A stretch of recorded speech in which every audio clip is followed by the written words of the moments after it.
ఇంకా కేసీఆర్ బిందాస్ ప్రజలకు చేరువయ్యేందుకు ఆసక్తి చూపని నేత. ఫామ్ హౌస్లో మనవడికి వ్యవసాయ పాఠాలు. సోషల్ మీడియాలో వీడియో వైరల్. ప్రజల నుంచి సర్వత్రా విమర్శలు. ఎమ్మెల్యేగాను నియోజకవర్గ ప్రజలకు దూరమే.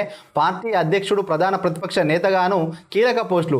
దేనికి న్యాయం చేయని గులాబీ బాస్ అని చెప్పి మొత్తానికైతే ఎర్రవెల్లి ఫామ్ హౌస్లో వ్యవసాయం చేస్తున్నాడు. వ్యవసాయం ఏ విధంగా చేయాలని చెప్పి అందులో మెలకువలు వాళ్ళ మనవనికి చెప్తున్నాడంట.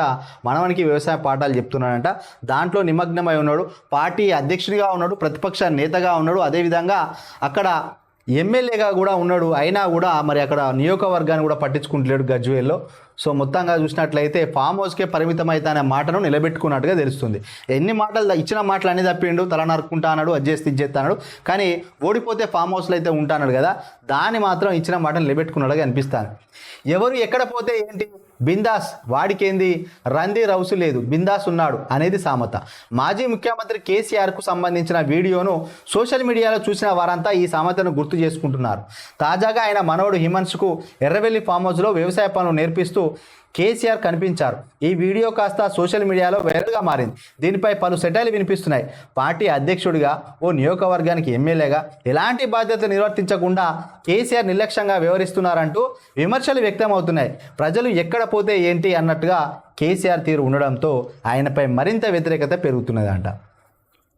ఇది ప్రజలు అనుకునే మాట. కానీ కేసీఆర్ అంతగా ఎట్లున్నదంటే, నేను ముందే చెప్పిన, నాకు గెలిపించి నా పార్టీని గెలిపిస్తే ముఖ్యమంత్రికి ఇస్తే మూడోసారి అయితే నేను చేయాల్సినవి అన్నీ చేస్తుని ఎక్కువ చేస్తేని నన్ను ఓడించిండ్రు, నన్ను మోసం చేసిండ్రు, నాకు దోకా చేసిండ్రు. కాబట్టి మీరు ఎన్ని కష్టాలు పడ్డా, ఎంత ఆగమైపోయినా, ఎవరు ఏం చేసుకున్నా, ఆత్మహత్యలు జరిగినా, రాష్ట్రమంతా అల్లకల్లోలమైన హైడ్రా మీదికి వచ్చి ఇల్లు కూలగొట్టినా కూడా నేను నెత్తి మీద తడిగుడ్డు వేసుకుంటా, నాకు సంబంధం లేదు.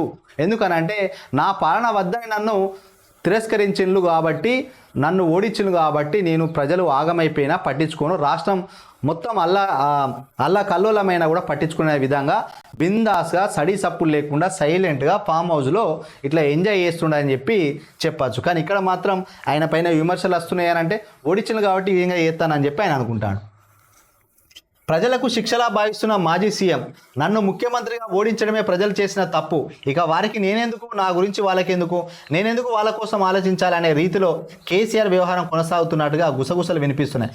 ప్రజలకు తన విలువ తెలియాలని, అప్పుడే ప్రజల్లోకి వస్తారనే రీతిలో ఆయనను కలిసిన కొద్దిపాటి నాయకులతో అన్నట్టు సమాచారం. కేసీఆర్కు 3 కీలక పదవులు ఉన్నాయి.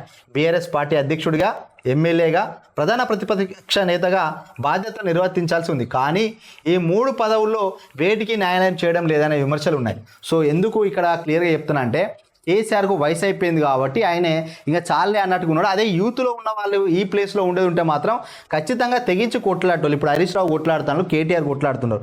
కానీ కేసీఆర్ ఎందుకు కొట్లాడుతున్నారు అంటే, ఇక్కడ రాసింది వాస్తవం. నన్ను దూరం పెట్టింది కాబట్టి వాళ్ళకి ఇబ్బంది కలగాలన్నట్టుగా చూస్తాండి ఇక్కడ.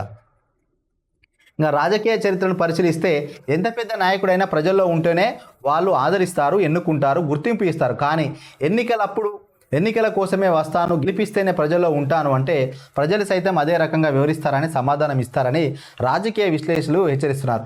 ఇప్పుడు ఈయన కొట్లాడకుండా పక్క పోతే ఏమైతుంది తెలుసా, ఇంకో కొట్లాటోళ్ళు ముందుకు వస్తే జనాలు అతన్నే చూస్తారు. అరే ఈయన బాగా కొట్లాడుతాడు, ఈయన చేస్తాడు, ఈయన నమ్ముదాం, ఈయన గెలిపిద్దాం, ఈయనకు అవకాశం ఇద్దాం అంటారు.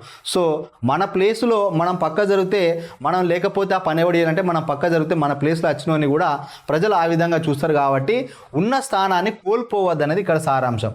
సో రాజకీయ విశ్లేషకులు హెచ్చరిస్తున్నట. ఎమ్మెల్యేగాను మొహం చాటు అంట. నేను ముఖ్యమంత్రిగానే చేయలేదు, ఉన్నప్పుడు రాలేదు. సో ఇక్కడ ఎమ్మెల్యేగా ఈ నియోజకవర్గాన్ని కూడా ఏం చేయడు. ఇది దీని గురించి చెప్పచ్చు. అంటే ఇక్కడ ఏంటంటే ఒక వ్యక్తి ఒక పని నేను మాత్రమే చేయగలుగుతా, ఆ పని ఎవడు చేయలేడు అనుకుంటే ఆ ప్లేస్లో ఇంకో వ్యక్తి సబ్స్టిట్యూట్ మనం చేసినా కూడా ఆ రకంగా పని చేయకపోయినా మొత్తానికైతే పని చేస్తారు. ఇక్కడ కేసీఆర్ లేకపోతే ప్రతిపక్షంగా కొట్లాడడానికి మిగతా వాళ్ళు వచ్చి ఐదాకు చేసుకుంటారు. అంటే బీఆర్ఎస్ ఖచ్చితంగా కొట్లాడకపోతే ఏమవుతుంది అంటే బీజేపీలో మరొకలో ఆ స్థానాన్ని హైజాక్ చేసుకునే పరిస్థితి అయితే ఉంటుంది.